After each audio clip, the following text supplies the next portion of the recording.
mate a lot of commentaries, metie comments ahodo ni nyina. Ye ball game ni wie ye no. Masa hwe game ni biem. Ma hwe ni 2 times. The first thing I notice here, Emma Chelsea winning game we no, was the attitude of Chelsea team no. Tactics play a key role. Individual performance ne was so. But I notice game no after set me say rewatch game no. The attitude of Chelsea team no. Not Chelsea team no. Omu nsuro Liverpool. Omu nya akukudro. Omu nya GDA. That confidence level ne was so. The reason why I make us say the first thing attitude that na very positive no. Chelsea era game ni no. Oni Levi Kowo. Oni Fofana. Oni Chaloba. Oni Kopama. Sa players when na no me out of this game. Game ne koso no. Arguably, o metire ho no center back on de na o kura kire wo de ma Chelsea. Na ye bedi a show o pre free mu. Game ne se koso ano. Joshua champion se free mu. E go to a time na Chelsea use Reece James and Hato and na ebo 4 and 5 row no. With all these situations at Chelsea fame no. Omutimi jina Liverpool fu anim. Ebie mu ni Liverpool 4 boy. Enti say na Chelsea etimi a Liverpool 2-1. The first thing I mean hu ni say na eye positive. And my Chelsea winning no, was the attitude of Chelsea, the entire Chelsea team no. So what person who say team be attitude eye very positive ah. Hwe kwan yo mbe fa so a ase. In case the opponent ne bounce back, how I'll beat me a react. After say Liverpool for ebe take no, Emma ne be ye 1-1 no. Hwe kwan ya Chelsea fa so a react ye. Oman panic, almost stay focus. Players of omu free bench by ni ebe change game no so the match Chelsea. And say all these factors when na put it together. Say Chelsea na omu the positive attitude. So the first thing was the positive attitude of Chelsea team no. Emma can who be a play key role at the Chelsea team no. Oye positive attitude ne to nchen ya. Yembeche the tactics ni break game ne down. Ken Chelsea mostly ebo big games are. Now who say coach Enzo Maresca, ebo Malo Gusto, no bo Reece James are. Who say 2 players no our Chelsea lineup nimpe. Mostly, se Malo Gusto ebo na Reece James eba. In big games Enzo Maresca decide say, obema Reece James mum and abebo as a midfielder. No the Malo Gusto abo as a right back. Most of Chelsea big games are where you use 2 players no. Nemum against Liverpool team no. Papa friend say Enzo Maresca asesa bibia o shoki nipa bebre na nkofo nte ase. This time around one for Reece James mum anko mfimfin. Or the Malo Gusto mum and the share the midfield of Chelsea team nim. And or the Reece James ebe share the right back. Enti e confusing nkofo bebre. By Ken, tactically, from a tactical standpoint, make me the men say me boa catch or say, born na a witness say no.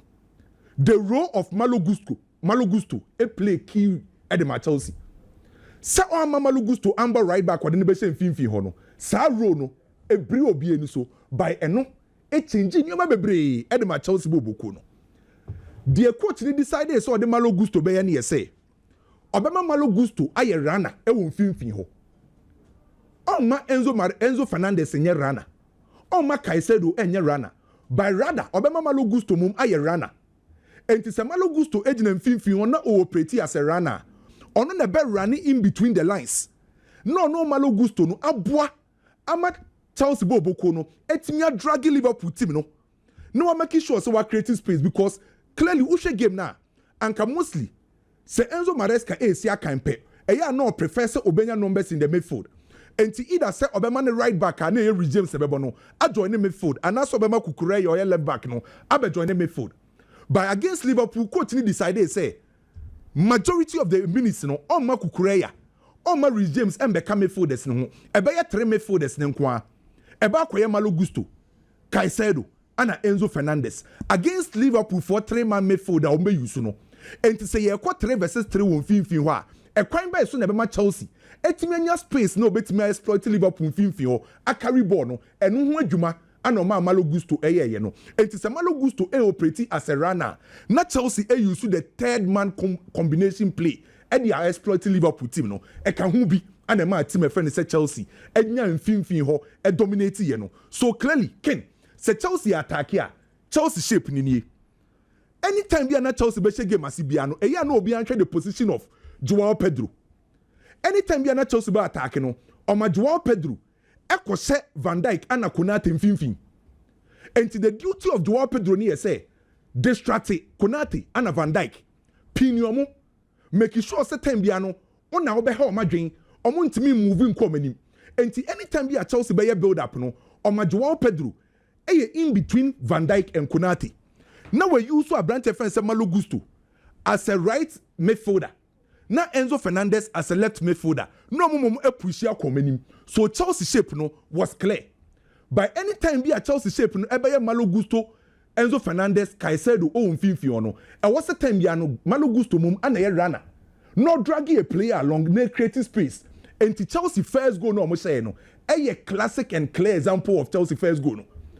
Based on the role of Malo Gusto, and one of the show my first goal no. Can wait a time at Chelsea by show my first goal no. Initially, me catch us Chelsea attack here. At the position of Joao Pedro.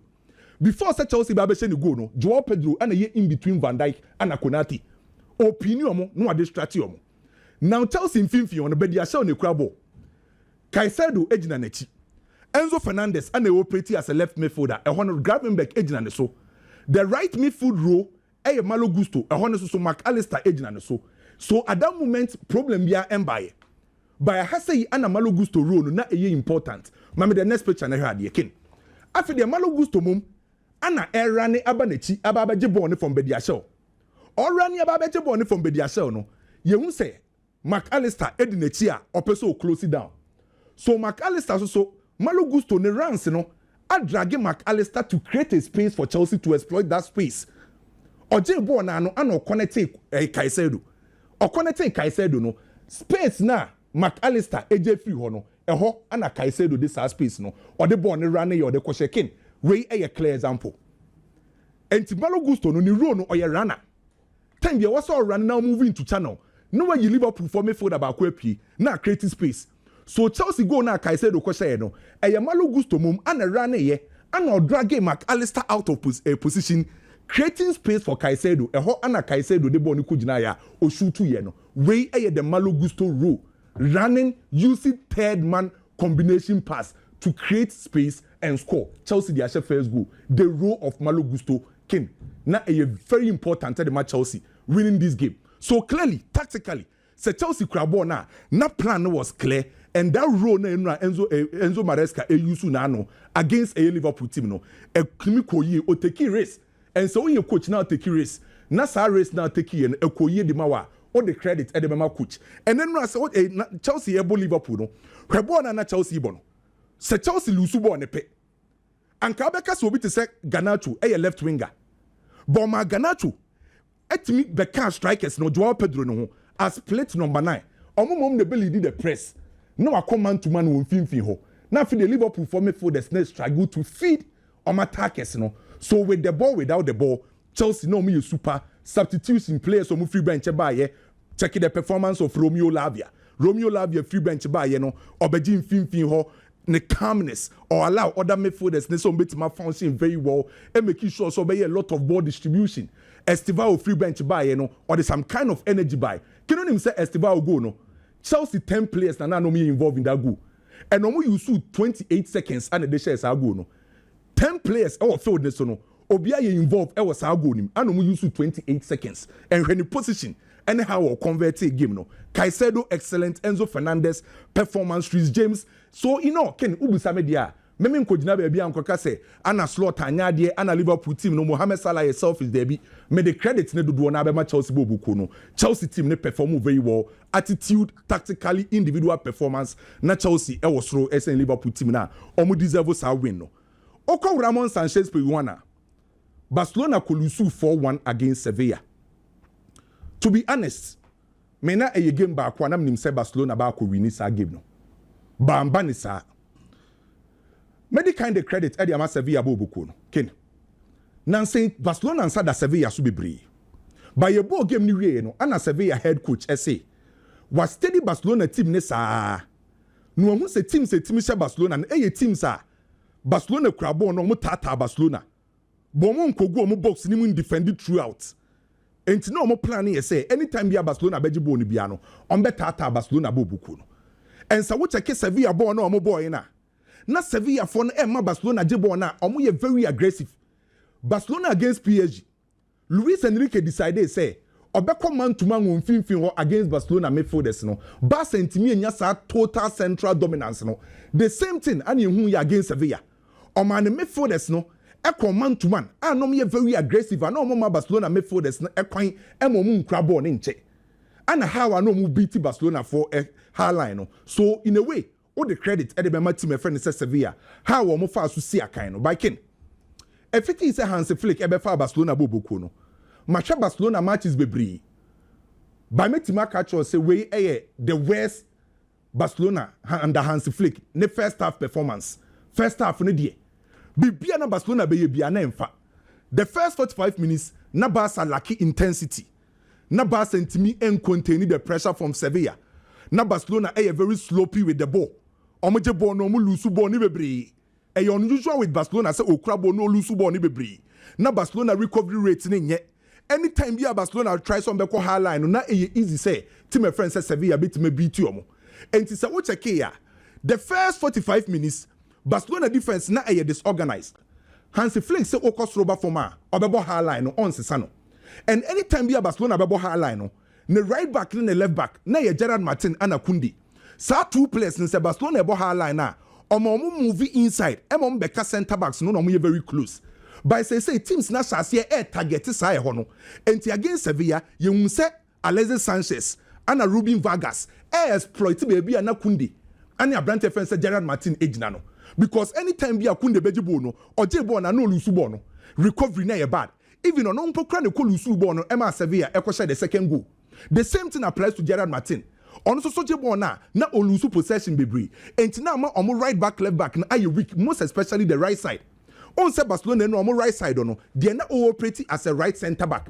na ye Araujo and they na obo right back Kunde sa two players ni combination on the right side na team friend say Sevilla enkuyi na omo exploit in the midfield omo ntimi enkura ball na omo pe no the final third Dani Olmo no ye out of the game Lewandowski no nkoyi Ferran Torres onu mpokra before so be free okay. Na ya kabo ne ba akopɛ wo penalty box ni the only player no Barcelona ni mo say na the performance also Rashford second half no on be pigeon modern bom omunya chances kakra ba Rooney bad so be mu no onya two big chances and also the ball no to atenem say all the no kra na e ka asema ball na Barcelona boy no mun deserve win Sevilla no me better Manchester e win ye Saturday ubusa me sa game me catch say Sunderland for no stubborn side by the only way Manchester United beat me win no say Manchester be clinical Manchester United two big chances omunya in and share and I was very happy for Benjamin Sesko two before Sunderland game no on the Brentford Oshegu and was aba be share ya tapping back wase okatum you good so the be building the confidence so I think Manchester United so deserve Arsenal there you go game ni no papa friend is Arteta eko hage Eucharist now bianti ase Eucharist and Shegu by team on the boy West Ham no the breaki omo edi block no na Eucharist Arsenal for the kakra na me ni kwa Arsenal team Arsenal yeah omo hard ye mo yedi kom omo Netflix nti e betwan season man na we pa yentimi nka hosem say season 1 beba na season 2 ebeba as ye dey chira say ye question 20 years in the home Arsenal league na do 20 years ago bro hey acho let's say United kura so some mo keka ko 10 ana mo twem 10 United twem 10 o 2013 tu so mo ko 30 say mo ko say anye ma be 12 mo December na Arsenal dey ka hwe Europe pa team a ye ka so omo ye complete hwe chiri hwe mfimfi hwe ni mu ba bia ye kayo mo but gidie omo supporters no kura nim say omo be wiere ndi omo beje ana wadwe maso sa say ye hwe omo nyame adumu ye wa ha ye betwentwen so kaga dey say kankambo adumu omo mo say Arteta ye politician na Victor Gyökeres on shego no ahye na akobam no and boy no worked hard my brother my coach oh yeah Jumaden since when na you ever judge a striker based on say what people will be around you at the end of it we're going to judge him based on the number of goals your Christ then we are then see obianka na sam na say or starting ye What did you say? Aha, into Bian Canasam. I just said you all Pedro, dear no. On an saying, the form not sequel. But nobody is talking about it. It's okay. But and confirm that say, oh, true make up for had no creative chance at Teta. No, you should not for land version of creative chances. Big chances for premium. Also, be on fan, Southflower and Veta 7. Unum Cunha, the number of chances are Matis Cunha will create. And so 007 will draw. Honestly, what do 07? Way on common. Mammy Twasson free baby a kwame we na okaba some common. Na me so men Twasson free okay. Last season, Barcelona game na no mobo ne ejina niama miensa so. 3 key areas e Barcelona game them. Didn't kind Barcelona had a unique way of pressing. It reminded us of Barcelona 2009, 2010, in fact from 2008 to 2011 under Pep Guardiola when the famous 6 seconds rule na ewoho. Because last season Barcelona's pressing it suffocated teams, you know, and teams in the ball to Barcelona. It's Barcelona and more chances via turnover. Say or the ball no press na Barcelona ajere no aje ball. Na Barcelona kwa akoshe. Number 1, their pressing game. Number 2, if their pressing game fails, esansa no ball high line intino. Na Barcelona key thing power was the offside rule. Meboa. Last year, we were talking about Barcelona saying no my opponents here offside to send the ene Arsenal and corner kicks. Inti yes, the extra thing for Barcelona was the offsides. In the area gamer, yet me analyze it and discuss the number of offsides opponents. Barca. It was one of those key things we're talking about. The way we discuss Arsenal and corner kicks, we're discussing Barcelona and offsides. Now I'm saying also we can offside as a Nabi. Unless we are clear, Barcelona normally the kings of offsides. Now we don't talk about it again. The third one is so offside na Juma. Opponents were creating chances, but either say opponents normally wasteful and as a Hoja Sheshini was key. It's a Yema way. And the key points at my Barcelona. And you ask yourself, say, are they in this season? Now let's have a discussion on it. Ken, dear tell say, and Yema Koya, why when you Obia Abe Church and Nagin Inigo Martinez, the free one of Barcelona, Ebre Obia Chenagin.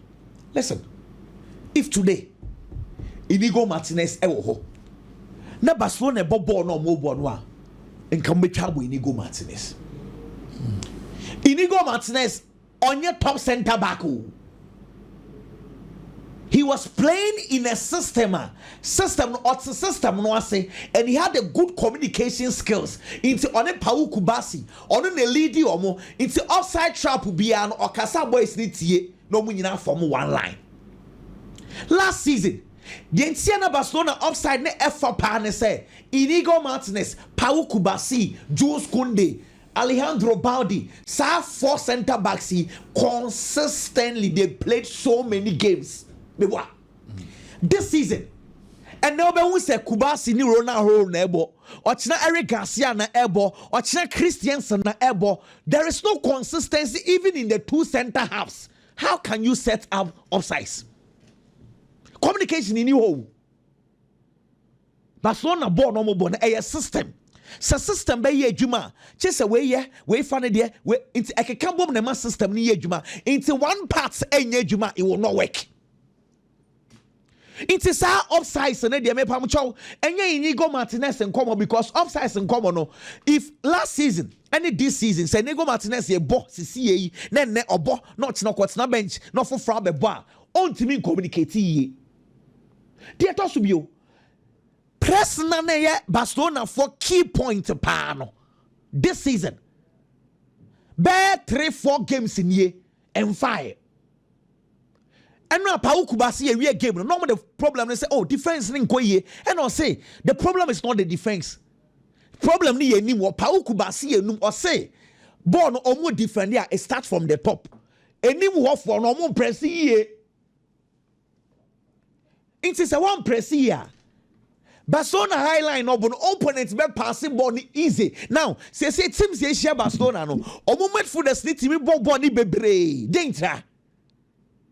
They have the time, they have the luxury of time. Omutimi pejo omuti allocate passes and some of them. And you say yes, sir. I was opponent Jibola. What the pressure to so send a pass now open on team more born in fancy. Remember one example, let me move on. For me call the 34th minute. Now me be sawa sembi. Kent, wadaruma. Ken, me come when yanko pound the child say picture where that television is so me say Barcelona ne defend ya wan hwe ne wunyimindi. Why when you picture we are? Who begin say a Sevilla mom na defend you? Rather, it's a Sevilla that is attacking. Why not come on? Gerard Martin. Into more offside trap. Onside commander minudi no. Offside na enfa. There's no pressing. With the arrow in the come come kuno. You know my chama cry. I'm carrying you. You know yako. You guys will be original. Let me cry there. I mean, what the Sevilla leading one? Onsro. The number of players they attacking Barcelona for. As if some grand they defend it. Picture with the over Sebastian. Who over Barcelona? Because Sevilla 4 and they defend it. No correct.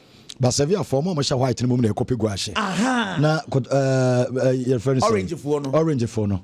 And they Barca. Omo they defend. They defend you. Well, picture with them say anwedi. It's a clearly issues day. Na it's a 3 need to me your moduma ye. Barca defend the 3 no. And Gerard Martin kwa ye mistake. Ejina ka ko for be timi ashan kom kwa kwhye. Hwe me susu say e was say and again, I'm expecting the coach to work on that. No problem. We were almost be 2 way on side. 2 year we no hey. He'll be a Gerard Martin. E wono. Tis a ball on the bar side here, baby, and on side. Come to my question. And say back four no. Frankie de Jong now drop here, be say inside. And I Pau Kubasi, Eko left. When a Gerard Martin was top. But let me move on. Now I'm back at Chelsea and some. Dear Tenny say, Ken, all prepare for big gamer. I was said, all prepare tactically. Name you can be the best statistician if individual players do not win individual draws. Enfa. Tell when our being a tactics ni. Say a park and so. Would the Jumama Biggie is a biggie? Wunya 1v1 a cuts in, pass the ball. If Biggie does not do that, or tactics no semi fasobi no abaso. Inti for a team to win big game, I was say tactically coaching and take it correct. I was say individually players not park and so take it correct. I to say, what's the stories? Ebe Juma. Now ba. Nasa Mike and Emma, when in ma, Sabi, Emma no tossing, me boy. Inti, though you might be very good, you might prepare. But Obana machine in Yajuma. I'm sorry, the way you didn't know Diego. Inti, me de catch Chelsea as someone will say. Tactically, Enzo Maresca was 100%.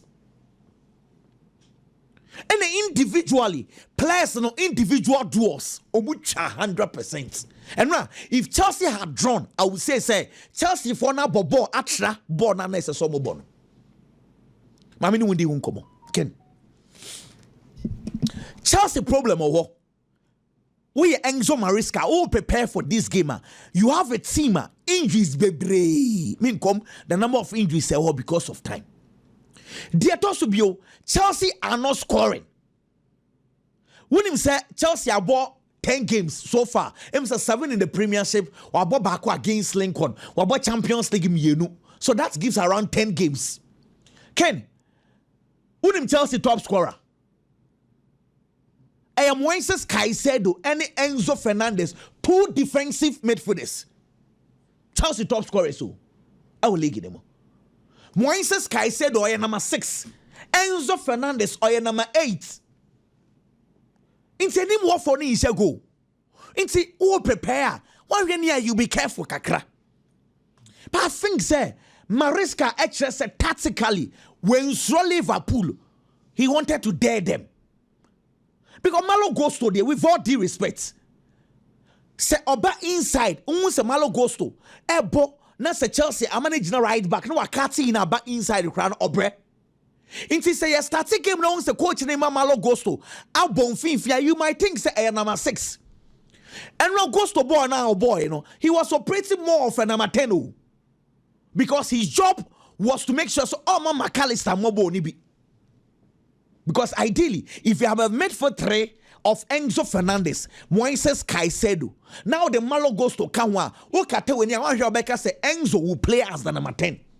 But rather, or the right back Nibom, Echo Gina more of a number 10. Say on making sure say Oma McAllister Mobo Nibi. This is pure tactical genius from the coach. He might have his issues, but the setup on the game was good. Right, Kent, from the game when I'm in charge, DB. Liverpool for strength back.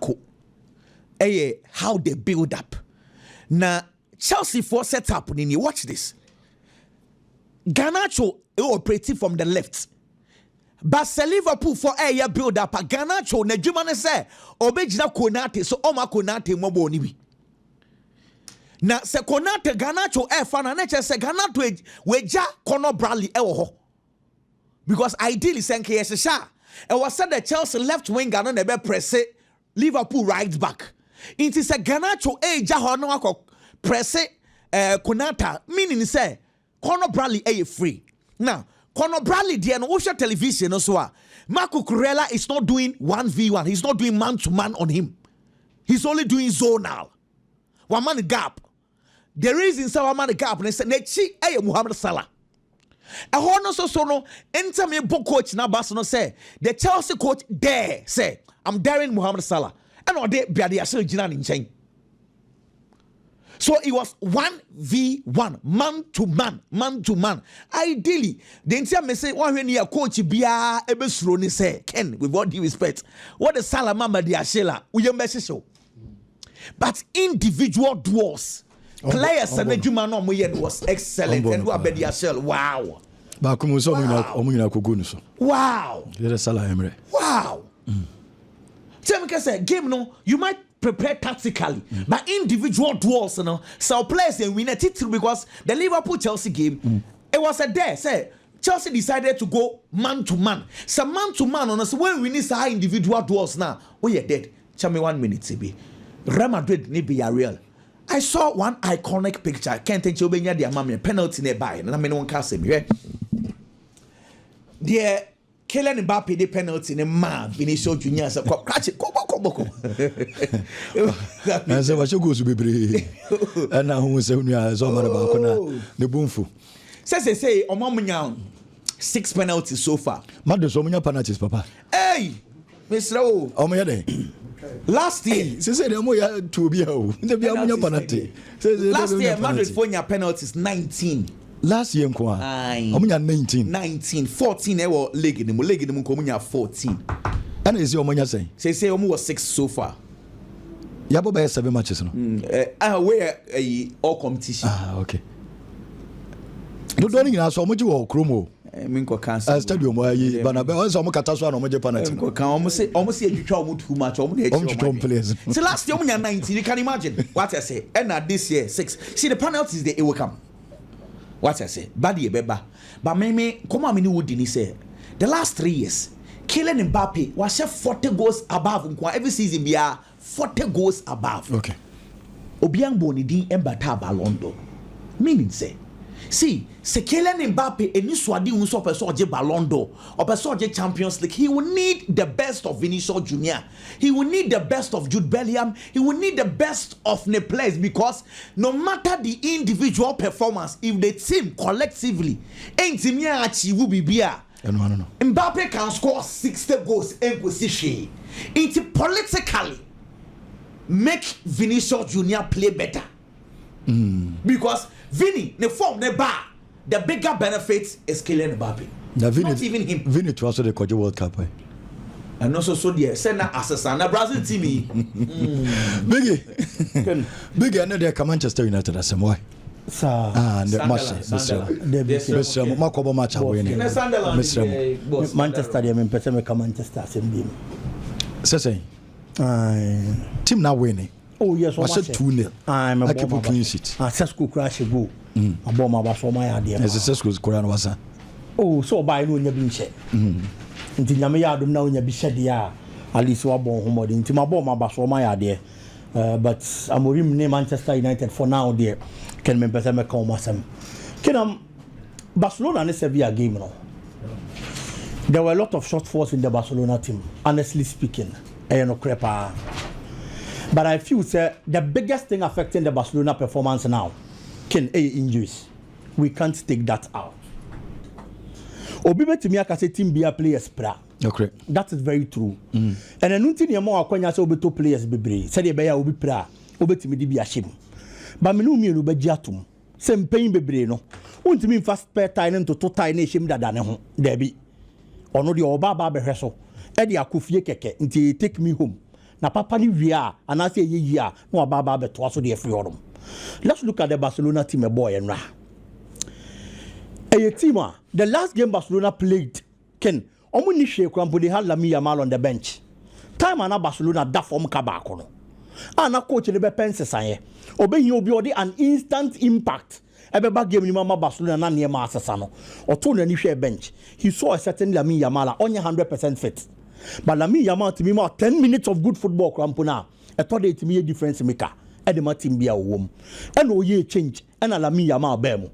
Lamine Yamal bemo in the first touch. Assist. Barcelona they say Eddie take lead. It was our game. Eventually they won the game. But I know a game no. So coach need to near kwa her bench and why a substitution with no disrespect to the players I know what. Why none was a charisma no.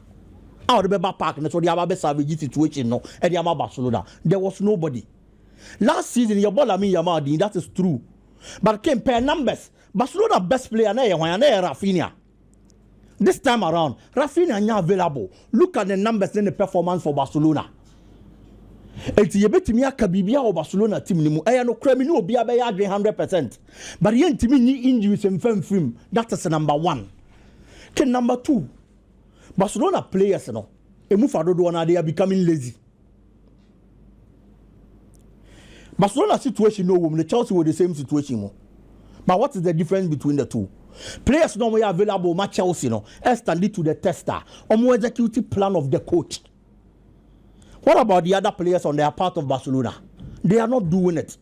Barcelona and the Paris Saint-Germain game on boy before the game against Sevilla. Barca only played 30 minutes. So about high line, about possessive football, high intensity football. It means I was pressing more. It was game anymore. Barcelona players so many PSG first 30 minutes almost pressing we nasa. The rest of the minutes, Paris Saint-Germain took over and only winning game against Barcelona. And now look at the performance of the Barcelona team. Players are more coach Hansi Flick. And they have to be up and doing. Look at the performance of Dani Olmo. Olmo nana yejeje so last season no nie. And last season, Sena Olmo nkoyia.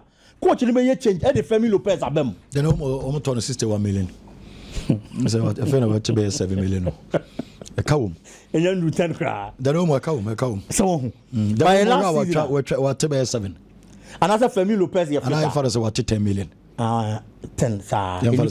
Still over 50 Zucha. But the money is so pajam kakra. 61 million there was true. San run to kunya money Sesco by idiom team. And 200 no kakra. So but nka Femi Lopez is available. And nka Olmo performance in Nkoya. Quickly obey substitution. But this time around, or substitute or the wine neighbor, is it Drew?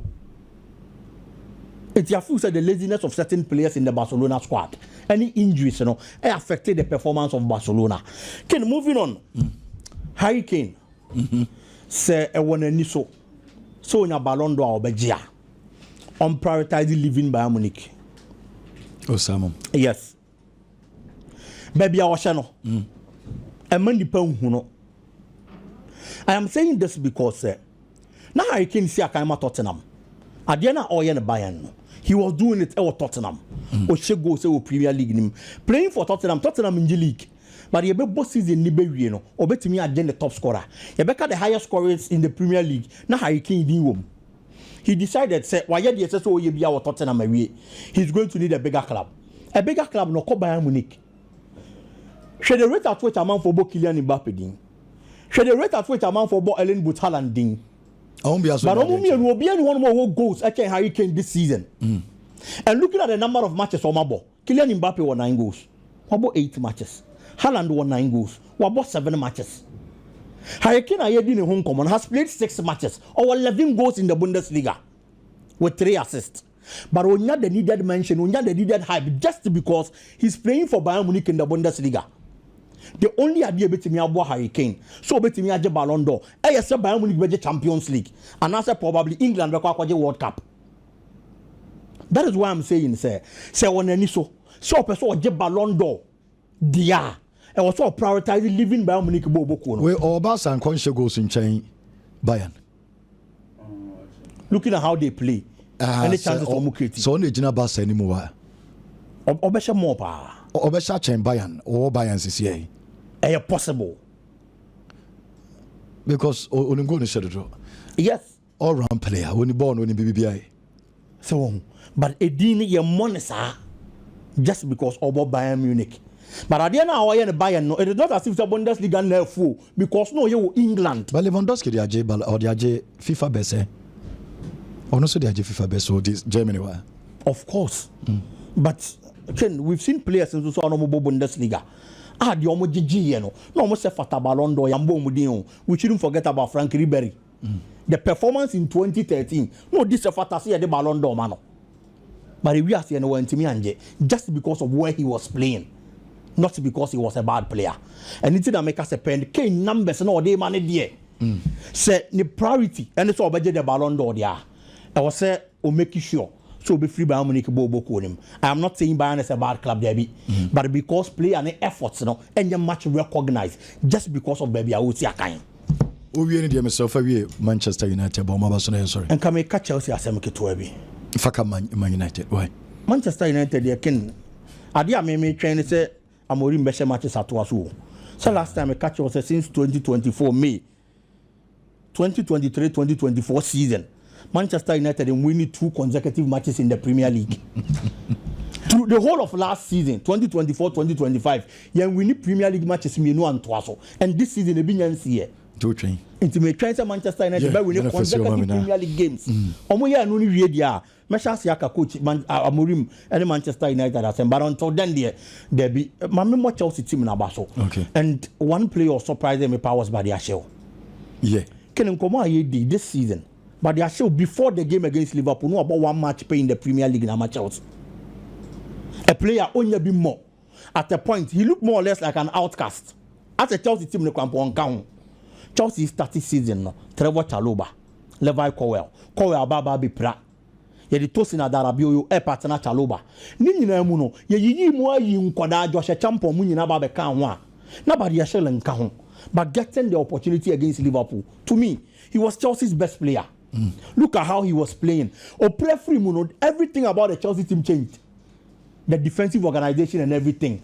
BBR. And for me, players are winning opportunity in Siakai. But Kakrebi Obenyabiano, so at least he needs that opportunity and time Obenyabi deliver. I'm always happy for those players.